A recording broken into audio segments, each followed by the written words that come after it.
Et bonjour à tous.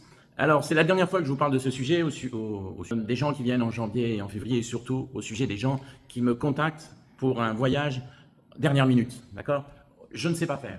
Alors, dernière minute en février, vous voyez là-haut, je vous le laisse un petit bout de temps, le dernier message que je reçois ce matin, je réponds en direct parce que j'étais levé assez tôt, et où je dis pour la première fois, alors c'est terrible pour moi que quand je réponds ce qui est écrit au-dessus, je perds de l'argent, c'est ce que ça veut dire, d'accord? Donc c'est mon métier, donc voilà quoi. Mais c'est plus possible, c'est-à-dire que s'y prendre le 8 janvier pour un voyage fin février, il n'y a plus rien.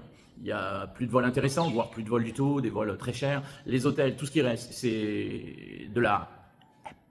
Et donc, moi, je suis pas, ça m'est pas possible de faire un bon travail aussi près du terme. Parce qu'après, il va y avoir un autre problème. C'est-à-dire que quand les gens me contactent comme ça, on va dire à 4-5 semaines du début de leur séjour, moi, je dois faire le devis, l'itinéraire. Vous devez le vérifier. Vous devez me donner vos modifications. Ensuite, je vous fais une facture d'acompte. Et vous devez m'envoyer la compte. Alors ici, vous savez, aux Philippines, ça se passe pas en 5 minutes.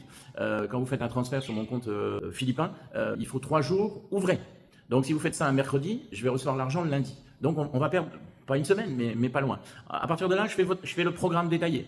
Le programme détaillé avec les hôtels. Vous devez choisir les hôtels. Celui que j'ai choisi n'est plus disponible. Ben, évidemment, on est en février, pour février. Donc il faut modifier tout ça. On repère encore une semaine. Vous devez me renvoyer le solde du voyage.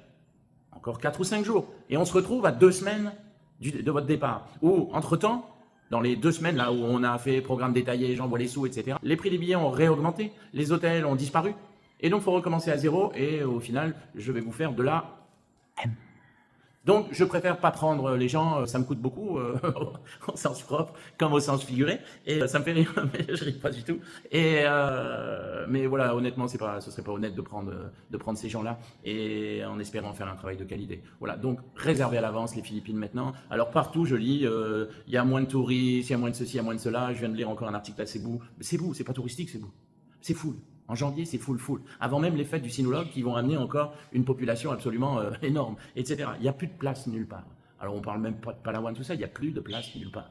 Et alors vous allez me dire, oh mais j'ai fait une recherche au Booking, il y a encore des hôtels, etc. C'est de la M. Les hôtels, les bons hôtels sont pris depuis très longtemps. Alors je remercie les gens qui ont compris, mes followers qui ont compris et qui commencent à m'envoyer des demandes pour dans 6 mois, dans 8 mois, dans 1 an. J'ai un voyage à faire, à organiser pour février 2027.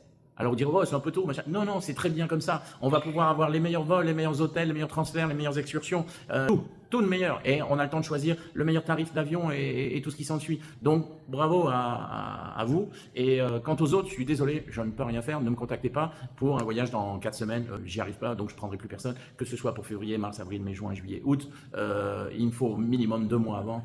Sinon, je ne vais pas être efficace. Voilà. Ciao.